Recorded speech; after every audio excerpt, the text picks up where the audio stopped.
What's the biggest challenge that you've overcome? Wanting to die, wanting to be dead.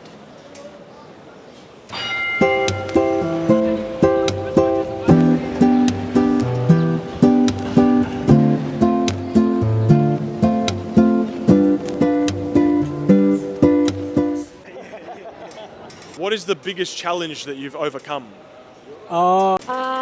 What's the biggest challenge you've overcome? Biggest challenge I've overcome? Dealing with family issues, I think. The big challenges of kids and family. Yeah. Your own kids? Yeah. Yeah. 7 of them. Oh my gosh. The biggest challenge I've overcome, I was homeless for 1.5 years. And this year I'm going to be buying my first home. Oh my god. Yeah. What do you mean you're homeless? Why were you homeless? It was a fun experience. I was in an abusive household, had to run away, was couch crashing for about 1.5 years through friends, slept in libraries, my university campus, train stations. Eventually worked my way out of that, and on the other side now. Oh my god. Where was this? In Melbourne, This was in Melbourne? Yeah.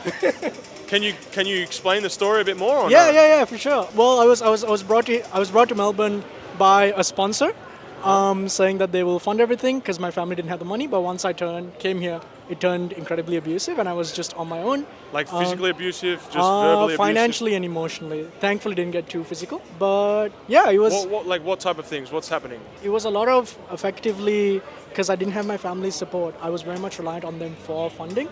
But immediately, I was not only spending on everything for myself, my uni and my housing, but also for their family. I was buying groceries for a family of 5, despite not being allowed in the kitchen. I was like, oh, here's a plate. If the plate has food, you can eat. Otherwise, it's like, don't come in. This is where the family lives. You stay in this area. And like all these little things. And you go from, wait, is this host trying to be nice or are they actually being abusive? And you slowly figure out that, okay, maybe I shouldn't be spending for a family of 5 and doing all this with my 3 part-time jobs. Oh my god. Yeah, thankfully I had a friend who was so kind-hearted enough. She was literally like, leave the house, come to mine. And I think the next day I packed my bags and I left. Yep. And she helped me from the ground up to survive. And I think honestly, most of those 2 years, she was basically a guardian angel for me. I'm indebted to her for life. But then there were still times where she couldn't help. So I think there was a solid week where I was sleeping at a 24/7 library. There were about 3 days where I was at Hawthorne Station. And there was a couple other times where I was sleeping down in Newport Station. It was fun, yeah. If you had to say one thing, what's the biggest challenge about having 7 kids? Trying to get them to, it's like herding cats, get them to do good things with their lives and make the most of themselves is really an interesting challenge. Yeah, nice. How old's the oldest? 35. Oh, cool. Adult. Yeah. Yeah, great. They're all adults. The youngest is 25. Wow, great. Yeah. Good job. Nice. She's pregnant. So Oh my gosh. Is that the first one? It'll be the 3rd grandchild as well Nice. for me, and I've got also 2 step-grandchildren. Nice. And how did you deal with having 7 children? That was hard work. No, you just get in and do what you have to do. Okay, no system, no specific thing that you tried to make sure that you did every week or every day? Nah, just try and be a good parent and try and Nice. love on them while you got them as they grow up fast. Yeah. What is the biggest challenge that you've overcome? Probably just challenges with grief. I don't think you ever really overcome it, but you can get to a point where you can find happiness in it. What helped you to get over it through that period? Just finding happiness with yourself and trying to be the version of yourself that you would want them to see in you and not be they wouldn't want to see you stuck in the dumps, just, they want to see you living your life. And it's hard to come to terms with that, but if you can, it definitely helps. What do women not understand about men? Everything, and vice versa. Yeah. We even know less about the women than they know about us as blokes, that's for sure. Yeah. What do men not understand about women? Our intelligence. They don't understand. They think that they know. Their problem is that they think they know. They're like, oh, girls do this. Girls know this. This is what girls are like. But they're so off the mark. Yeah. Okay. Shall not perish, but have eternal life. Is Australia a racist country? I don't think so. I guess I'm white. I've been in here my whole life, and I try very hard not to be in reverse. And I don't see ever it coming at me, except for, I mean, very rarely you get this almost now anti-white thing going on, but I just kind of let it fly. Yeah, that's just a few crazy people. But I mean, I do see some level of people being given a hard time and persecuted in various ways. But I don't know it's all about race. I think half the time that's as much about other factors like religion and stuff like that as well. Yep. And as a country, I think we've been sliding backwards a bit at the moment in recent years, which is sad. In what sense? In that we are becoming a little bit more, stuff goes on like what happened in Bondi. Yeah. Is Australia a racist country? I think if there's racism in the country, then it's a racist country. Because there's racism, and there obviously is. There might not be, it might be less than in other places, it might come in different forms, it might just be like social norm to like, not even, people don't even notice, they don't think that I'm a racist, obviously, but it's there, and if it's there, and if it's in large amounts, which it is, then yeah. But I'm not saying that everyone in Australia is racist. Yeah. But I think there's lots of tendencies that are actually racist when you really look into where they've come from. Are you a good person? I think that the mindset to have is I am a good person because your habits and how you think about yourself shapes your identity. So yes, I am. That sounded like you were trying to convince yourself to say that. No, it's just who I want to be, so I am. Okay. Are you a good person? I believe so. That's my own measurement, isn't it? Try and be a good person and be a decent human being is, I think, an important thing to be. But everybody's got to measure themselves against their own measuring stick. What part of you do you hide? I don't know. I don't try to hide much at all. I really got nothing to hide. So, Nothing. I'm just me. I think that a lot of the time I hide what I really want or like what I'm passionate about in a lot of situations. Not because I don't think people will accept it or like it, but it's just like, I don't know. I don't want to voice it and then it... What are you passionate about that you feel, what's a specific example? Do you have anything? Oh, I don't know, like my career, What do you do? What's your career? I'm a ballet dancer. And you hide that? You wouldn't talk to everyone about that? Not much.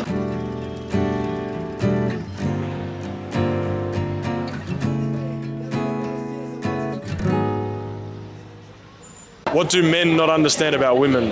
I think they don't understand that we need our independence, but at the same time being treated like we're treated as princesses in terms of, I think some men are not really into details, like daily details on how to build something. And I think when you really want to have like a beautiful relation, you need to see those details and make it. I don't know, like, how do you wake up today? Do you need something? How is your feelings are? It doesn't need to be something expensive or like, oh, this huge dinner, but it needs to feel like there are consistency and that you really want to be there. What do women not understand about men?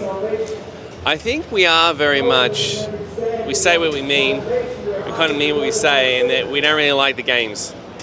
I think, there's a lot of politics, when you're in school, who the cool kids are, and I guess it becomes about, how you present, how popular what you are, and I guess, even in the work life, you have to sort of play the game, there's all these layers of, presentation, politeness, all the greetings that you get to, and I think that most people, especially men, when we're with our partner, we would really want to just drop all of that and just be real, just be more vulnerable and just be very honest. Is Australia a racist country?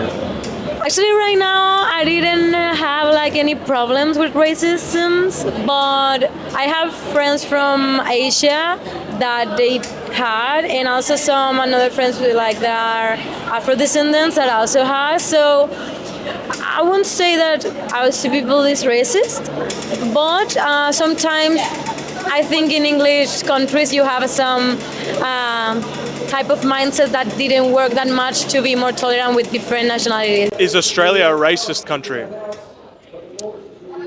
I think there are problems with multiculturalism in that we are a melting pot. And I think too I think some of the ideas that are fostered and pushed with huge money create a lot of problems. I've just come back from Japan, and they're a very homogenous country, and we just do not have that here. The West cannot run like that. So you got places like New York, even Melbourne, which is very modern. The streets are dirty. We don't have that same pride, and everyone behaves like Mad Max. I love living in Melbourne. I love having all the food available, all the cultures available, but I think that there's some ideas that I noticed is when I was at high school, we had like houses set up, and then you got assigned a house, and like that's your color, that's your house. Yeah. You back them to the hill. And I'm like, I have zero connection with this. This is randomly assigned. Yeah. And we do that with like sporting teams. With countries. With countries, sporting teams, it's like we're here, and it's like, yeah, but I just randomly got born here. We do that with Christianity and like Muslims. I'm like, if I was born in a Muslim country, I would be Muslim. You know what I mean? And Islam would be the natural thing. So it's like, you have these things. It's like your melting pot of where you're from kind of dictates a lot of the social norms. Yeah. And so like we do this crazy stuff where we kind of have all these ideological battles, and it's like, to me, when you collapse it all down and you experience singularity, I think things become way more real. Singularity? Yeah, singularity. What's that? So that's the collapsing down to like, there is no you, there's no, no time and everything like that. So I noticed you had like a very sacred kind of tattoo, which is, it's like the higher. That's essentially a three-dimensional sort of shape. Yeah, Metatron's cube. It's a Metatron's cube. So from that, you get all the shapes, right? Yeah. And so you have sacred geometry. So like the person that would tattoo sacred geometry around their neck, chances are you have played with psychedelics. Yeah. So there is. How do you know that? Well, I can tell. And also too, you're quite an open kind of dude, pretty chilled out, right? And I think there are people that are like, rather than are you Christian or whatever, it's like, have you done psychedelics? Have you explored that space, or have you not? Like, there are two different classes of people. Yeah. Like, because you experience an ego death, and it takes a strength of, by dying through that experience, and then essentially coming back and going, well, I'm not dead, but I experienced dying. You start to value things a lot more. Yeah. And I think too is that having that boundary dissolving, you're not so fixated on me. Are you a good person? I am. 100%. Yeah, that's the first one that's just said. Yeah, I am. Yeah. I've been working a lot on myself. I've been working more than 8 years, a lot of therapy, a lot of challenging in my life, and I think I'm a really good person in the terms of, because I always want to grow. Okay. And in that terms, it's like, I won't think that I'm not a good person, because if I get a mistake, I'm gonna talk with you and I'm gonna say, oh, hey, how can I make it better?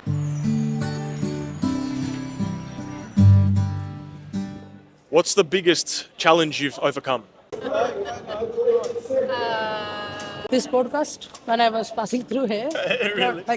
I like that people took my podcast like this. I give best to best answer, but when it comes to practical, there is a hesitation. Yeah. And we overcome that.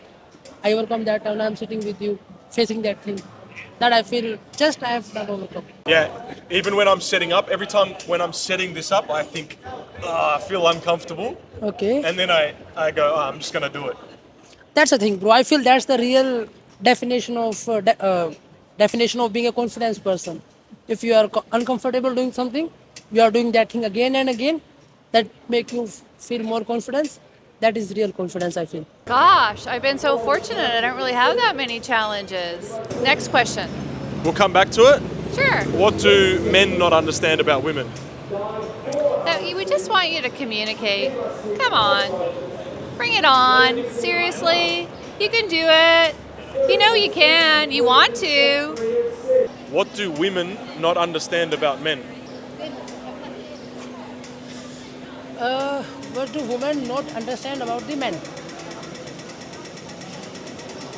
I don't know. Maybe like true definition of being in a love. Yeah. The true definition of being in love? Yeah. What do you mean by that? I've seen many cases. I'm not sure, but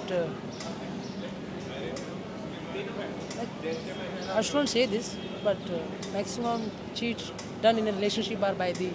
Sorry? Maximum cheat done in a relationship are done by the woman.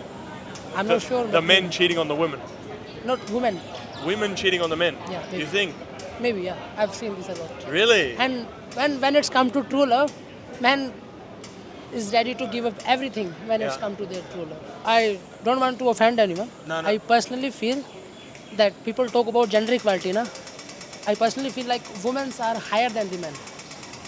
Because in my religion, the women are always at the higher position than the men. Like if we say the name of God, the female personality's name comes first, like Radha Krishna. Radha is the name of a female god. And if we say Sita Ram, Sita is the name of a female god. Right. Yeah, so they want to encourage them, they want to, they just give more respect to women. And in our system and all, every biggest to biggest responsibilities are given to women. In your culture? In my, not in my culture, but in my religion and all. What our culture, what our religion want to teach us in that. Right. Yeah. Okay. What's the religion? I'm from Hinduism. Hinduism? Yeah. Okay, I didn't know that. Is Australia a racist country? Well, first of all, I don't live in Australia. I'm actually Canadian, and I live in Los Angeles. And my experiences so far have been amazing. It's one of my favorite countries in the world, and I've been to over 90 countries traveling. And you really have amazing warmth and hospitality and friendliness here that is unmatched by anywhere else I've been to. And I'm saying that from the bottom of my heart. Oh my God, what an answer. Well, okay, what about Melbourne or Sydney? Oh, another tough question. Okay, so I grew up in Vancouver, Canada, so Sydney feels very similar to Vancouver. Okay. I love them both. I can't. Okay. No. Cool. I'm going to Vancouver soon for the World Cup. Ooh. I'll be over there. Yeah, can't wait to see it. Alright people, I hope you're enjoying the episode, but I'm wanting to make anyone's podcast a little bit more interactive with you so that you can also start to ask the questions. So if you have a question that you want me to ask in the next episode, comment it below, and the question that has the most likes, I will include in my questions for the next episode. And obviously, if you're liking these videos, you may as well go and subscribe now. Love ya. Are you a good person? I hope so. I come from a world of empathy and understanding, kindness. I think being kind to other people, being kind to yourself is so important in the world today. You know, it's amazing what you can do when you show kindness to other people and the universe comes back to you with even more kindness. So I just think it's an amazing thing to do for yourself and for others. What part of you do you try to hide the most? My shyness. Oh, well, So you feel like you're a shy person? I originally was, but as you can see, I've come out of my shell. Through what? How have you come out of your shell? Okay, so when I was 19 years old, a little bit ago, I toured around North America performing as a professional figure skater. And so that completely brought me out of my shell. Yeah. Wow. And that's why I'm here today. Really? Because I just got off a ship in Brisbane, and it's for Royal Caribbean, and they have ice rinks on their ships. And I was there working, and I just took a little detour before I go home to come down here to Melbourne. Is that why you've traveled so much? Yes. Believe it or not, there's 17 ships around the world that have cruise ships with ice rinks on them. Oh my God. Wow, that'll be a great way to travel. Cool. That's amazing. Great story. So do I get to ask you a question now? Yeah, you can, yeah. How come you and your sister are doing this? The concept of it is I think that everyone has an interesting story. Everyone is interesting if you ask the right questions. You just gotta dig it out of them, right?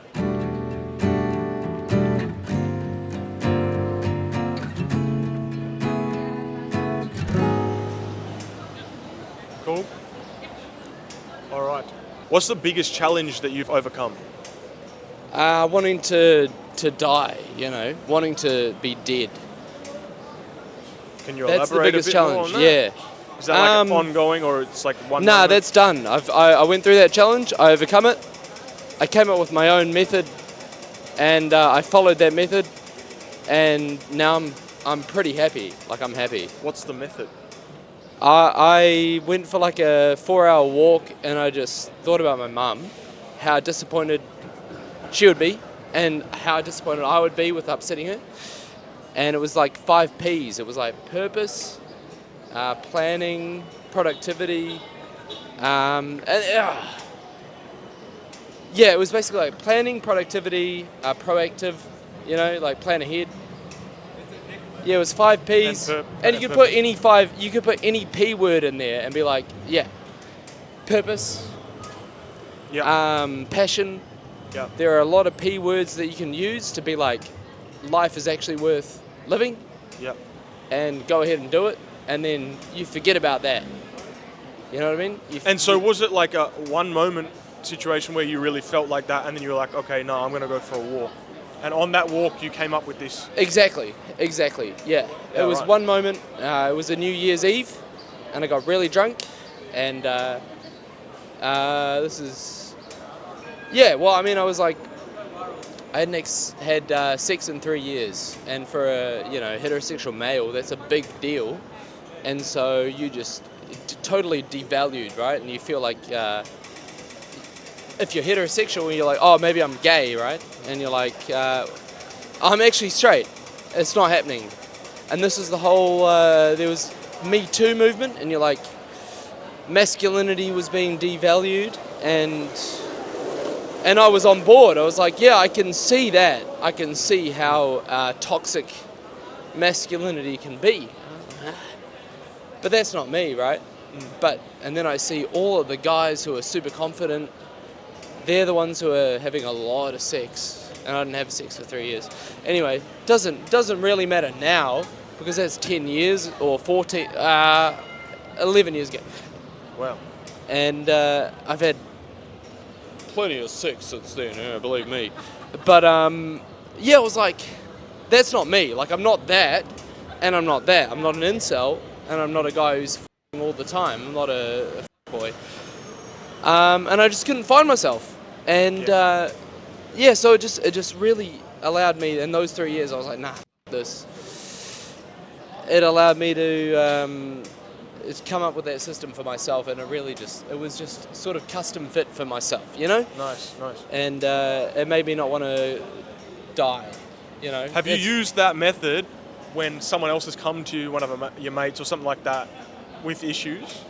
Have you passed this method on to anyone else? Yeah, I've passed on the 5 Ps. Yeah. I've just been like, I think the most important thing is passion.